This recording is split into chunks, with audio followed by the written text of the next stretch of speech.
Jadi nomor 5 tuh menarik Teh Feby. Iya, gimana Mas? eh Kalau dulu ya, aku tuh membangun YouTube pertama kali itu meskipun baru dapat gaji 5 juta, Mm-mm. 7 juta, itu aku sudah Ya, ngelibatin anak.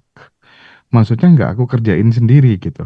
ya, Nah, sementara temen-temen beberapa temen deketku, dia konten kreator, gajinya udah 28 juta, udah 30 juta, tapi dikerjain sendiri aja semuanya gitu kan.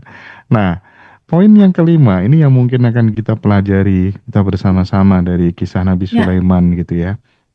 Kuasai sistem, mm, jangan hanya ya, bekerja di dalam sistem. Artinya gini, ya, kerajaan Sulaiman itu kan menggambarkan sebuah jiwa organisatoris yang sangat luar biasa.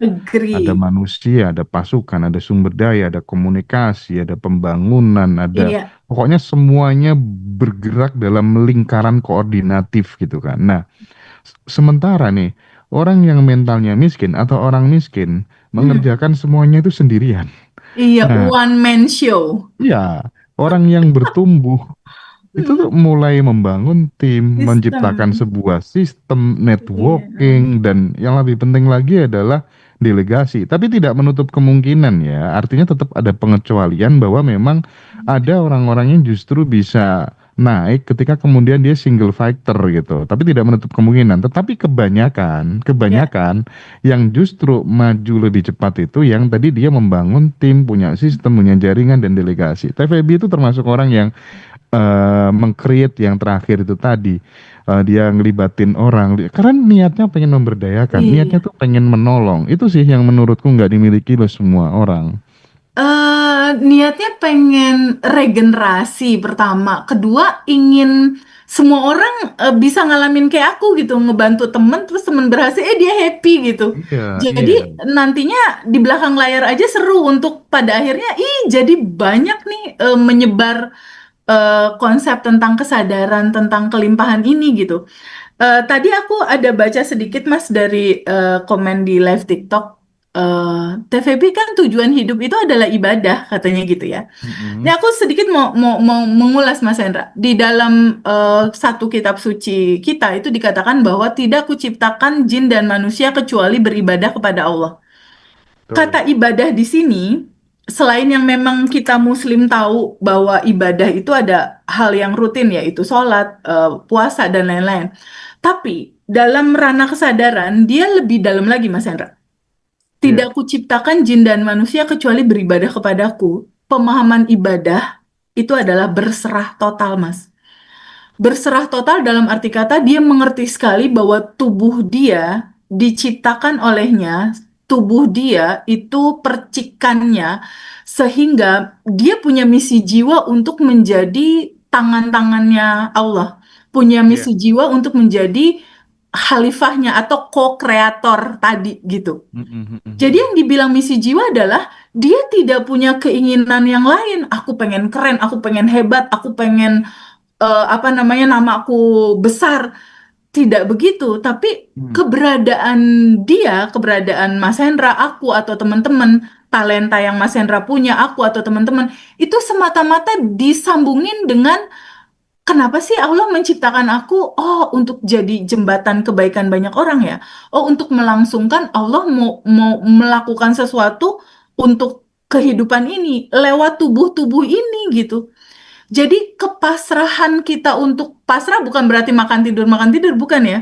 Iya. Kesadaran kita untuk mengerti peran hidup kita, misi jiwa kita di dalam kehidupan ini, dan kita memahami bahwa dalam kehidupan ini itu ada satu sistem semesta yang mengatur dan kita nggak bisa ngelewatin cara kerja sistem semesta itu. Harus ada kesadaran yang memahami bahwa sebetulnya ada power yang nggak bisa kita lawan sebetulnya. Tapi Oke. ketika kamu memahami sejatinya dirimu bisa mencipta dan semua proses terjadinya itu kamu serahkan aja caranya, jalannya, waktunya sama aliran semesta yang maha luar biasa. Tugas kamu do the best dalam kehidupan ini. Lakukan yang Hmm. terbaik dan berikan lebih. Berikan lebih untuk kehidupan ini. Oke. Gitu. Jadi, pemahaman ibadah di sini maksudku tidak pasif gitu, Mas. Iya, Kan kebanyakan dari kita masih banyak yang berpikir ibadah itu hanya ritual aku dan Tuhan aja yang tahu gitu. setuju, setuju. Jadi bukan bukan hanya seperti itu iya tetap dilakukan. Tapi pemahaman ibadah di sini adalah tubuhmu menjadi saluran berkat juga buat banyak orang. Teteh tadi sempat menjelaskan juga bahwa salah satu kelebihan dari Nabi Sulaiman tuh bisa berkomunikasi dengan binatang, bisa berkomunikasi Iya, dengan makhluk lain dan lain sebagainya. betul. Tapi itu belum ada risetnya. Jadi seperti Itu apa? baru Ya. kisah gitu ya. Saya termasuk orang yang meragukan apakah ngomongnya kayak aku ngomong sama Teteh kayak gitu. Tapi aku punya punya keyakinan lain bahwa dia adalah seorang nabi yang mungkin sangat sangat peka. Misalnya dia lagi bersama dengan tentaranya terus melihat semut. Ah, iya. Oh terus tiba-tiba dia berhenti. Oh semutnya ini Jangan lagi sampai kayak gini. keinjak gitu kan. Nah, mungkin katanya orang-orang, oh bisa komunikasi sama semut gitu kan. Nah, itu tuh debatable ya Aku teman-teman pernah ya. punya pengalaman loh Mas. Waktu itu aku di Hmm, rumah aku yang pertama ya di Bandung. iya, Rumah sebelah ada taman lumayan gede. Tiba-tiba aku lagi ngetik di ruang tamu. Ada ular Mas. Ada iya. ular terus aku kaget. Ada ular Nah, aku kaget. Tapi aku udah tahu materi pelajaran ini bahwa iya, kita satu sama dan terhubung gitu. Jadi waktu itu iya, iya. aku kaget si ular kaget. Heeh. Aku tuh kaget si ular kaget. Terus akhirnya aku cuma diem terus ngomong dalam hati. Ular, ih kamu baik. Jangan masuk ya. Jangan masuk ya. Kamu kembali ke habitatmu boleh nggak? Jangan masuk ke pintu ini, oke? Aku dalam hati Mas ngomong kayak gitu. Terus ularnya ngeliatin aku terus dia pergi aja Mas nggak jadi masuk. Nah, kalau misalnya ada ketiga tiga kali kejadian kayak gitu, terus kemudian aku beritakan di YouTube, maka TVB akan terkenal bisa berkomunikasi dengan Nggak Mas ular. nggak bisa diulang. Dengan Nggak ular. bisa diulang. Bisa diulang. Itu Ada tuh kayak banyak guru-guru spiritual kayak misalnya kayak cerita Gede Prama komunikasi sama ular kayak gitu kan itu enggak, bahasa-bahasa sejujurnya nggak intuisi bisa aku kali ya. komunikasi sama ular. Ini mah cuma ranah batin. Aku bergetar ngobrol sama dia. Ular, jadi Iya. kayak, kayak Nah, pesan jiwa gitu, Mas.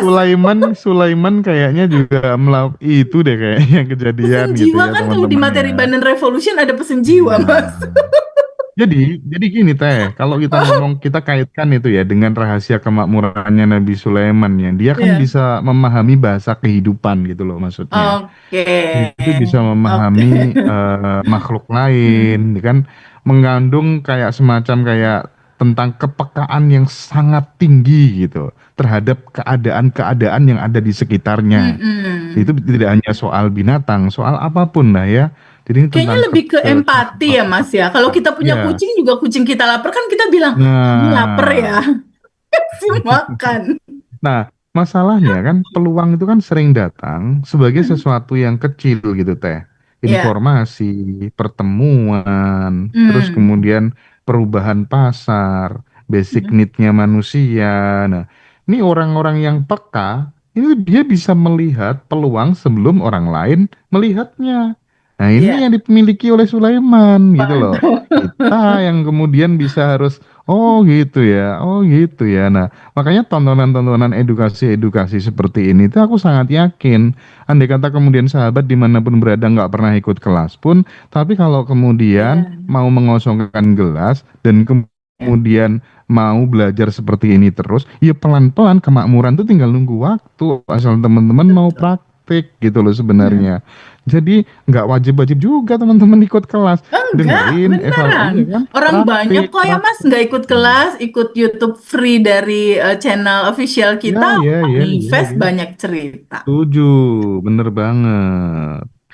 Jadi itu ya, Keren. kemampuan peka terhadap peluang sekecil apapun, ya nggak Teh itu? Iya, setuju banget karena gini Mas, setiap peristiwa itu kan cara Allah dan semesta ini berkomunikasi sama kita. Lewat apa? Lewat orang-orang, lewat peristiwa, lewat kondisi, lewat peluang, lewat kesempatan. Jadi kita peka aja sama semua apa yang hadir dalam sajian semesta ke kamu. Hidangan Hmm. semestanya kamu peka aja. Ini bawa pesan apa ya? Oh, ini peluang ini. Karena kalau kalau esensi fokus kita ke peluang, itu peluang akan datang Dan itu akan datang lagi, datang lagi, datang lagi. Karena fokus kita di situ. Nah,